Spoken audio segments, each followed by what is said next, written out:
Bismillahirrahmanirrahim. Alhamdulillahirabbil alamin.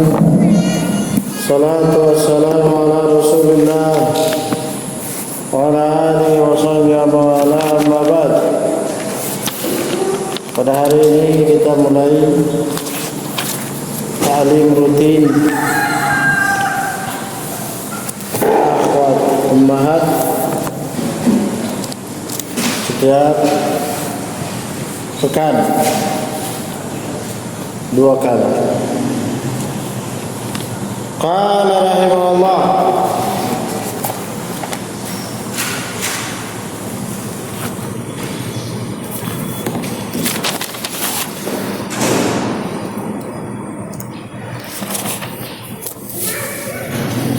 Su'ila Syekhul Islam Ibnu Taimiyah rahimahullah, mata yaqbalullahu 'amal al-'abdi wa ma hiya syurut fil 'amali kay yakuna salihan maqbulan indallah.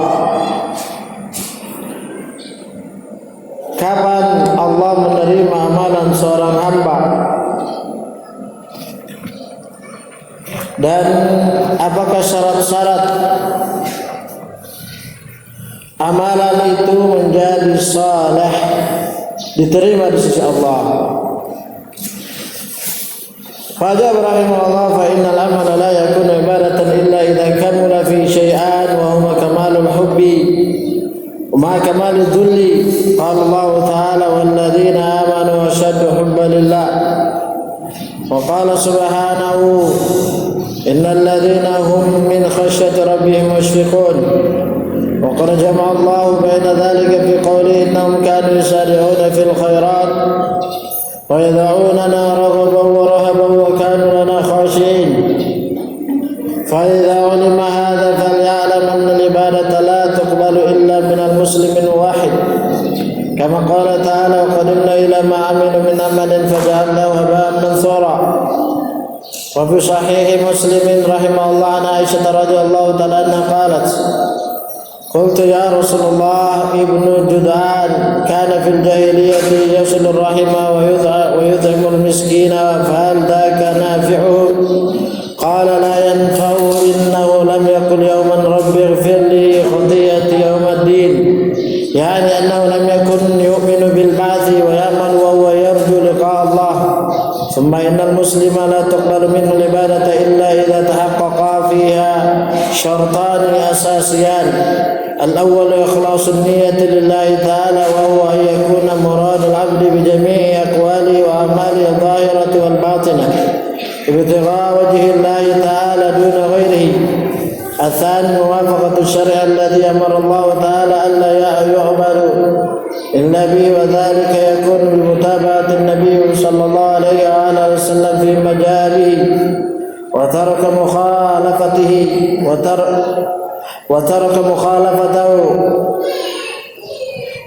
مخالفته وعدم إحداث عبادة جديدة أو هيئة جديدة في العبادة لم تثبت عنه عليه الصلاة والسلام. والدليل على هذين الشرطين قوله تعالى فمن كان يرجو لقاء ربه فليعمل عملا صالحا ولا يشرك بعبادة ربه أحدا.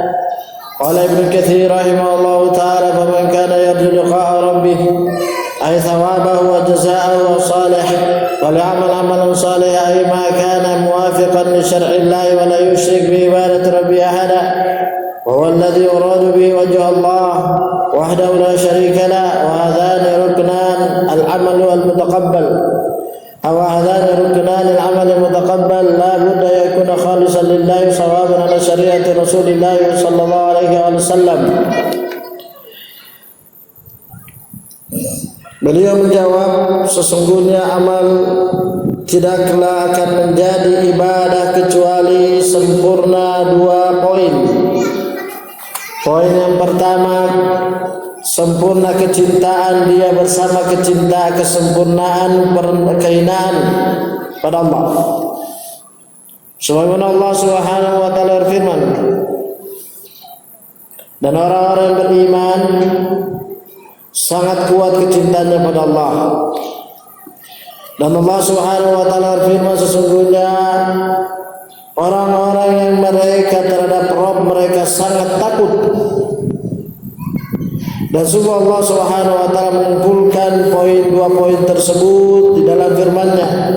Sesungguhnya mereka senantiasa berlomba-lomba di dalam melakukan kebaikan, dan mereka beribadah kepada kami dengan penuh rasa harap dan rasa takut, dan mereka kepada kami sangat takut.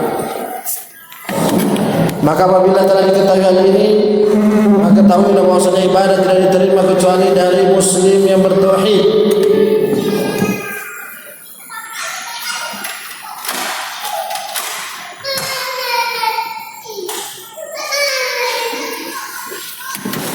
Sebagaimana Allah Subhanahu wa taala berfirman, dan kami perlihatkan terhadap amalan yang mereka lakukan, kemudian kami jadikan amalan tersebut seperti debu-debu yang berterbangan.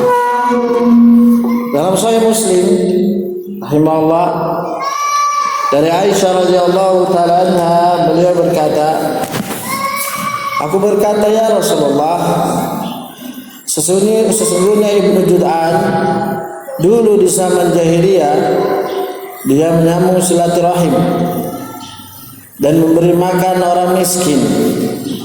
Apakah semua amal solehnya itu bermanfaat baginya walaupun dia belum bersyahadat? Kata Rasulullah sallallahu alaihi wasallam, tidak bermanfaat seluruh amal solehnya itu, karena sesungguhnya dia tidak pernah mengatakan sehari pun, ya Allah, ampunilah dosa-dosaku di hari kiamat. Yaitu dia sesungguhnya tidak beriman. Sesungguhnya dia tidak beriman kepada hari kebangkitan. Nah, dan juga dia tidak pernah melakukan, dan dia tidak beramal karena mengharapkan perjumpaan dengan Allah Subhanahu wa taala. Kemudian sesungguhnya seorang muslim tidak akan diterima ibadahnya kecuali terwujud dua syarat yang pokok.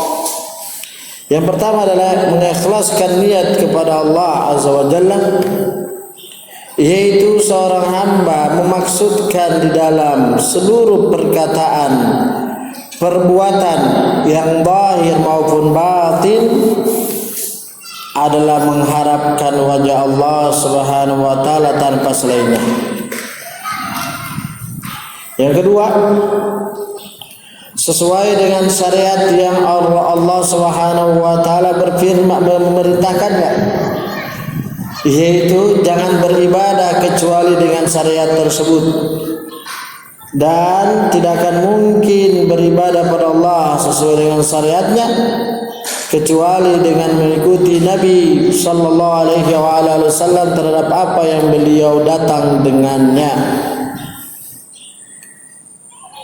dan meninggalkan penyelisihan terhadap dirinya, dan tidak membuat ibadah yang baru atau tata cara yang baru dalam beribadah yang tidak pernah dilakukan dan contoh dari Rasulullah sallallahu alaihi wasallam. Dan dalil dua syarat ini firman Allah Subhanahu wa taala, barang siapa yang mengharapkan perjumpaan dengan Rabb-Nya, maka beramallah amal yang saleh, dan jangan dia melakukan kesyirikan dengan sesuatu apapun di dalam beribadah kepada Rabb-Nya. Berkata Imam Ibnu Katsir rahimahullah, barang siapa yang mengharap perjumpaan dengan Rabb-Nya, yaitu perjumpaan dengan Rabb-Nya, pengharapan berjumpa dengan Rabb-Nya itu adalah berharap pahalanya dan balasan yang terbaik.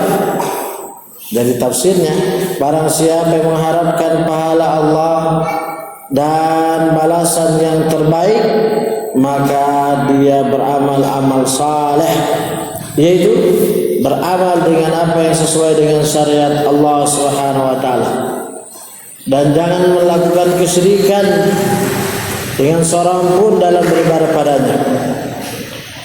Dialah satu-satunya zat yang dimaksudkan dengannya wajah Allah. Tidak ada sekutu baginya.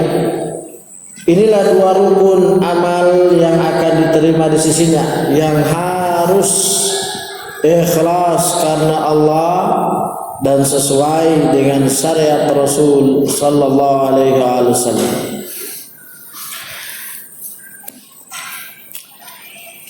السؤال الثاني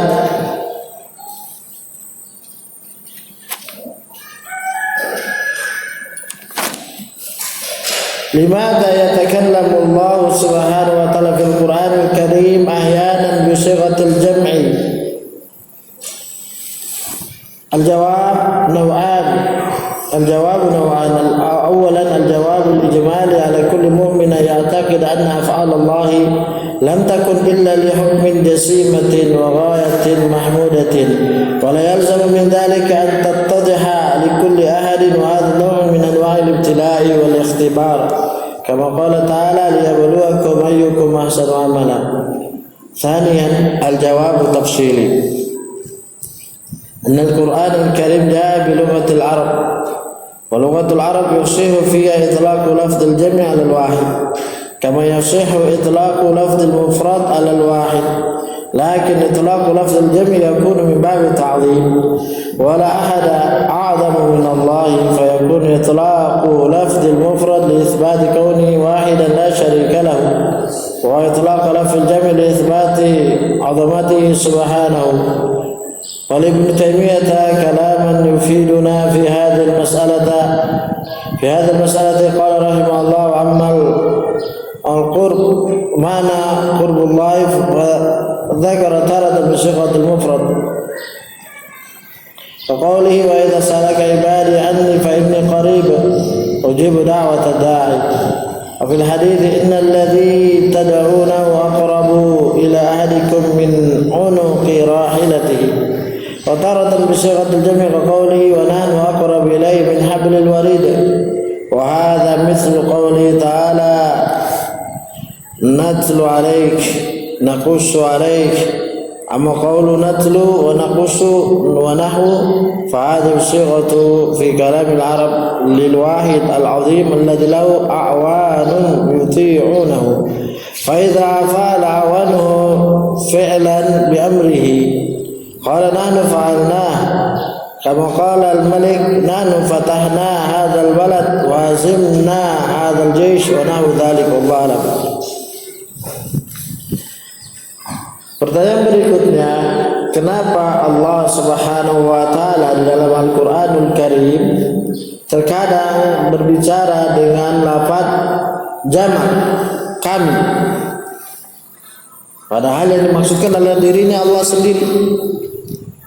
Jawabannya ada dua macam. Yang pertama, jawaban secara mujmal, secara umum, secara global, yaitu jawabannya adalah bahwasanya setiap mukmin wajib untuk meyakini bahwa perbuatan Allah semuanya tidaklah terjadi kecuali karena memiliki hikmah jasimah, karena memiliki hikmah yang besar dan puncak yang terpuji, yang tidak melazimkan hikmah-hikmah tersebut menjadi jelas pada setiap orang. Tidak melazimkan hikmah dari perbuatan Allah itu jelas pada setiap orang, setiap pribadi, semua orang. Dan ini merupakan salah satu cabang dari cabang ujian dari Allah Subhanahu wa taala. Sebagaimana Allah berfirman, untuk menguji kalian siapa di antara kalian yang bagus amalan. Itu jawabannya pertama, bahwasanya seluruh perbuatan Allah itu ada hikmahnya, walaupun tidak semua orang bisa memahaminya dan mendalaminya. Jawaban yang kedua, jawaban secara rinci, bahwasanya Al-Qur'anul Karim datang dengan bahasa Arab, dan bahasa Arab sah padanya dengan lafaz jamak dengan kalimat lafaz kata jamak tapi untuk satu orang. Sebagaimana juga sah lafaz tunggal yang dimaksudkan satu orang. Akan tetapi kata jamak banyak tapi tujuannya satu orang, ini bab masuk dalam bab pemuliaan, pengagungan. Dan tidak ada seorang pun, tidak ada satu pun yang lebih agung, lebih besar daripada Allah. Sehingga terkadang pemutlakan kata tunggal yang seharusnya penetapan untuk satu orang, untuk satu yang tidak ada kesyirikan padanya, ini hanya khusus pada Allah. Dan juga terkadang pemutlakan lafaz jamak pada diri Allah karena bentuk pengagungan terhadap diri Allah Subhanahu wa taala. Dan Ibnu Taimiyah rahimahullah memiliki perkataan yang memberikan faedah yang besar pada kita dalam permasalahan ini, yaitu berkata rahimahullah, adapun secara lafaz qurb, dekatnya Allah, terkadang Allah menyebutkan lafaz dekatnya Allah pada hambanya, terkadang Allah menyebutkan di dalam Al-Quran dengan kata tunggal. Sebagaimana firman Allah, apabila hamba-hambaku bertanya kepadamu tentang aku, maka katakanlah, aku ini sangat dekat dengan mereka. Aku mengabulkan doa orang yang berdoa. Dalam hadis Rasulullah sallallahu alaihi wasallam bersabda, sesungguhnya zat yang kalian berdoa kepadanya lebih dekat daripada leher kendaraannya, yaitu leher kudanya. Ini lafaz tunggal. Dan terkadang Allah Subhanahu wa taala dalam Al-Qur'an melafazkan kalimat dekat dengan bentuk jamak. Sebagaimana dalam firman-Nya, dan kami sangat dekat kepada mereka, kepada hambaku dari urat lehernya. Dan ini semisal firman Allah Subhanahu wa taala, natslu alaika, kami membacakan padamu, atau naqussu alaika, kami mengisahkan padamu.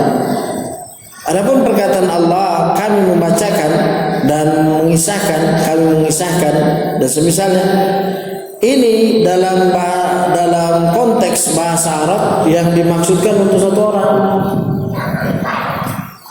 yang dia mengagungkan dirinya, yang mana dia memiliki tanda-tanda yang menguatkan dirinya.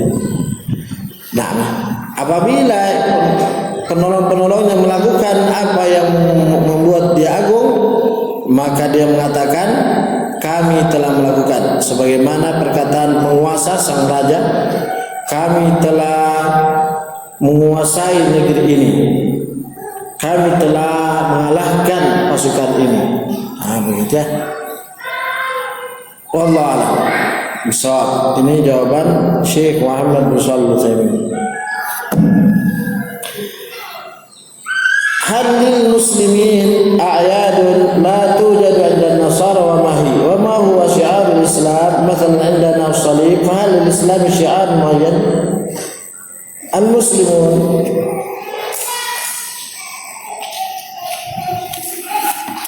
ladaihim yawman faqat yahtafiluna bihima wa huma 'idul fitr alladhi yati ba'da Ramadan wa 'idul adha alladhi fil hajj. والمسلمون يحتفلون بعيد الأضحى بذبح شاة اتباعا لما فعله النبي إبراهيم عليه السلام لما أمره الله عز وجل بذبح ابنه البكر إسماعيل، ولما أخبر ابنه بهذا الأمر وأطاعه وأخبره أنه سوف يكون صابرا. ولما أراد إبراهيم أن يشرع بذبح إسماعيل فدى الله تعالى إسماعيل من السماء بشاة عظيمة يذبحها بدلا منه ومن هنا صارت سنة ذبح الشاة كذكري لهذين النبيين كذكر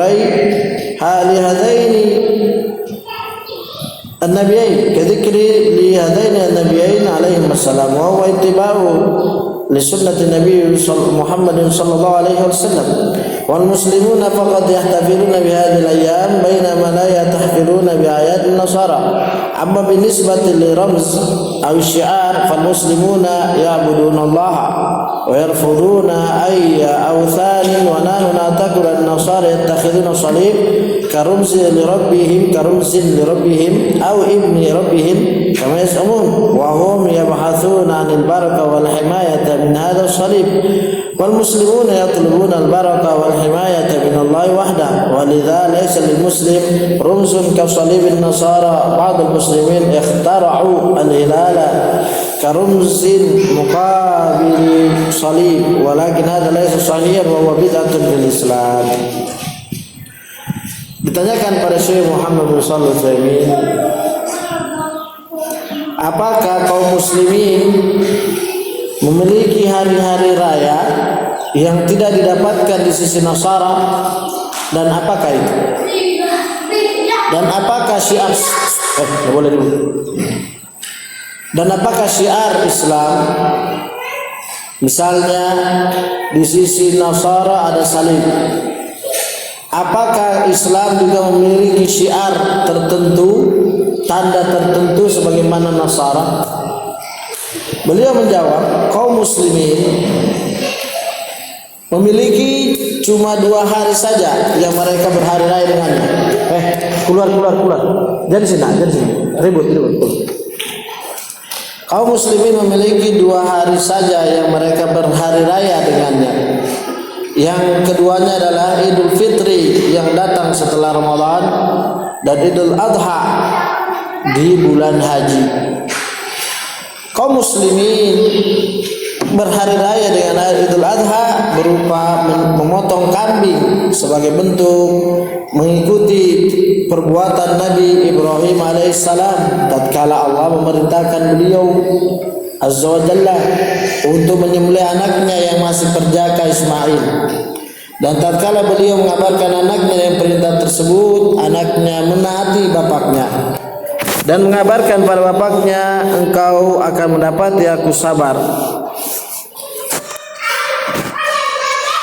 Dan tatkala Ibrahim hendak menyembelih Ismail, maka Allah mengganti tubuh Ismail dari langit dengan kambing yang besar. Yang beliau menyembelihnya sebagai bentuk ganti dari anaknya tersebut. Dan dari kisah inilah menjadilah sunnah menyembelih kambing sebagaimana penyebutan terhadap 2 nabi yang agung ini.